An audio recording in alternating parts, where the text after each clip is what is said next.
Então, essa aqui era a nossa equação o nosso sistema de equações que a gente tinha visto no começo da aula. E o que a gente vai fazer agora é o seguinte: a gente vai pegar essas duas equações e escrever elas duas, né, em termos dos operadores, tá? Do polinômio de operadores. Então, como fica? Bom, a nossa primeira equação, a gente primeiro faz o seguinte, ó, joga tudo para o lado esquerdo, ou seja, vamos deixar o lado direito igual a zero, e daí vamos agrupar os termos em x, x', etc, e os y, y', etc. Então, olha só. Aqui o que acontece? A gente vai ficar com x' mais x menos y' menos y igual a zero, tá? Isso aqui, o y' está ali, mais x menos y.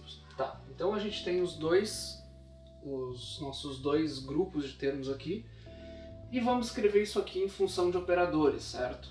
Então, aqui a gente tem uma derivada, vai ficar d, mais o x sozinho, então vai ficar 1, certo?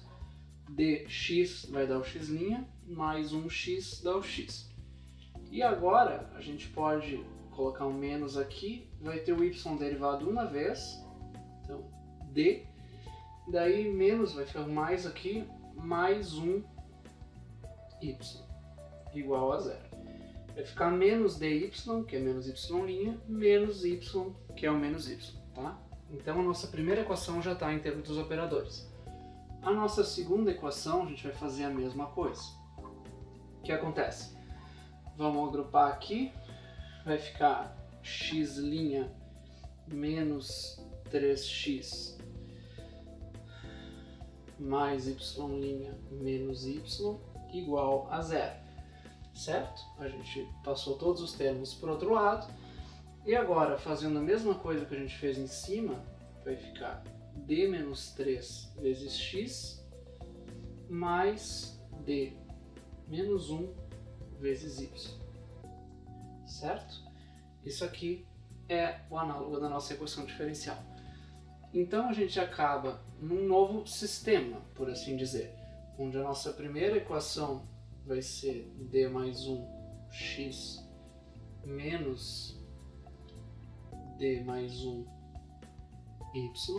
igual a zero, e a outra vai ser d menos 3x mais d menos 1y igual a zero. Agora olhem só, a gente quer deixar ou uma equação ou a outra em função da mesma variável, ou seja, só de x ou só de y. Para isso a gente sempre pode usar o método para triangulizar, digamos, o sistema que a gente tem aqui. Ou seja, a gente quer matar esse termo de baixo aqui. Para isso, o que a gente pode fazer? A gente observa que se a gente multiplicar este termo por d menos 3, a gente vai ter d menos 3, d mais 1x. Então, se a gente multiplicar este de baixo por d mais 1, a gente vai ter o mesmo termo aqui, e a gente pode subtrair uma equação da outra e matar o termo em x, certo? Então, só escrevendo aqui a equação de cima, multiplicando por d menos 3, lembrando que não importa a ordem, pelo que a gente provou antes, a gente vai ter isso aqui, então menos d menos 3, d mais 1, y igual a zero, certo? E aqui a gente multiplica por d mais 1, então a gente vai ficar com d menos 3, d, aqui era mais 1, e aqui vai ser d mais 1 vezes x, mais d mais 1, d menos 1, y igual a zero. Então, olhem só, multiplicando a de cima por d menos 3, a gente chegou neste resultado daqui, e multiplicando de baixo por d mais 1, a gente chegou neste resultado daqui. Agora percebam que esse primeiro termo é igual, como a gente tinha comentado. Então, subtraindo as duas equações, os dois lados de cada equação, esse termo aqui zera. E agora? a gente vai ficar com a seguinte expressão: menos d menos 3d mais 1. Esse primeiro termo aqui eu vou somar, menos isso, menos d mais 1, d menos 1, y, igual a 0. Então, olhem só, a gente chegou menos isso aqui, menos esse de baixo daqui, e agora a gente só precisa expandir esse polinômio daqui de dentro. O que vai acontecer? Bom, ali d vezes d vai dar d ao quadrado, mais d menos 3d vai dar menos 2d, menos 3 vezes mais 1 vai dar menos 3. Menos d ao quadrado, certo? Opa, aqui era negativo, tá? Tinha um sinal de menos aqui, que eu esqueci. Daí tem isso aqui. Aqui vai ser menos d ao quadrado, mais 1 menos 1 não vai importar, e vai ser menos 1 depois, certo? Isso aqui. Agora, menos d ao quadrado menos d ao quadrado vai dar menos 2d ao quadrado. Menos 2d vai dar 2d. 2d não tem d aqui, então vai ficar mais 2d. E menos 3 vai dar 3, menos 1. Então, somando tudo, vai dar 4, certo? Vezes y. E isso é igual a 0. Então, onde a gente chegou? Então, o que a gente chega aqui, isso é 2 vezes y, duas linhas, mais 2y', mais 4y, igual a 0. Então, a gente acaba com essa equação daqui. E daqui é simples, porque isso é uma equação com coeficientes constantes de uma variável só, certo? Então, só obtendo o polinômio característico, lambda ao quadrado, mais 2 lambda, mais 4, igual a 0. Daqui, então, o lambda é igual a menos b, mais ou menos, raiz de b ao quadrado, menos 4 vezes a vezes c. Tudo isso sobre 2a, que é menos 4.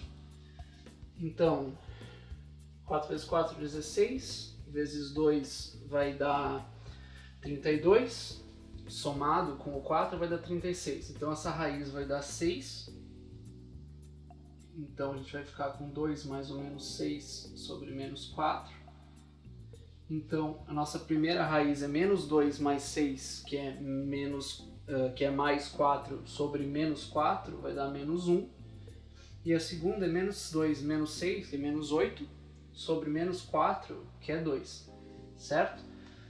Então, a gente chegou que o y é igual a C1 e na menos t mais C2 e na 2t. E agora a gente precisa obter o nosso x, certo? Mas para isso a gente pode simplesmente recorrer à primeira equação, daquela que a gente tem aqui, certo? Então vamos ver como é que fica. Pela segunda equação aqui, ó, a gente vê que o y', certo? Ou melhor, pela primeira equação, que é um pouco mais simples, tá? A gente vai chegar ao quê? Que o x' é igual a y', ok? Então, o que vai ser isso aqui?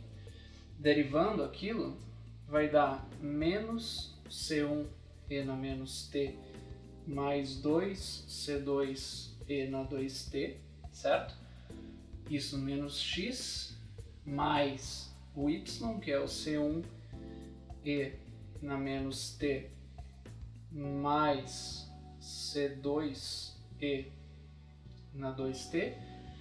Bom, aqui a gente tem menos C1 e na menos t mais C1 na menos t, então esses termos se cancelam, certo? E a gente vai chegar aqui que, passando o x para o outro lado, que x' mais x é igual a 3C2 e na 2t, ok? E essa equação aqui é uma equação bem simples, é uma equação linear, certo? A gente, para resolver isso, usa o fator integrante, ok?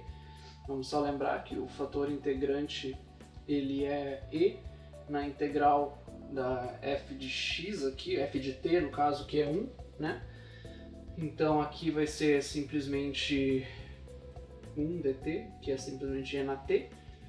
Então, multiplicando por e na t, a gente vai chegar aqui, esse lado esquerdo pode ser escrito desse jeito aqui, e na t vezes x derivado, dá para confirmar isso pela regra do produto, né? A gente multiplicar toda a equação ali, e multiplicando isso por e na t, a gente vai chegar em 3c2 e na 3t, porque vai somar com outro expoente, certo? Então, o que a gente vai observar aqui? A gente pode integrar nos dois lados, vai ficar 3c2 sobre 3, aquela integral ali, e na 3t mais uma constante, que eu vou chamar de c3 a princípio, porque não precisa ser igual às outras constantes. E a gente vai ter isso aqui, e basicamente o que acontece é que a gente vai chegar que o x é igual a, dividindo por e na t, vai ficar c2e na 2t mais c3e na menos t. Só que percebam o seguinte, a gente tem c1, c2 e c3, só que a gente só tem uma derivada em cada grandeza e duas equações que relacionam elas. Então, a gente vai ter no máximo duas condições iniciais aqui, certo? Porque aquela coisa que eu falei, imagina que a gente pudesse isolar o x em função de y, digamos assim, daí a gente se substituísse aqui, como já tem uma derivada, ia ficar uma derivada dupla e a gente ia precisar de duas condições iniciais, certo? Então, na verdade, o que acontece aqui é que essas constantes aqui não são todas independentes, certo? Uma delas vai depender das outras duas ali. E como é que a gente pode saber quando isso vai acontecer e o que a gente pode fazer? Vamos dar uma olhada.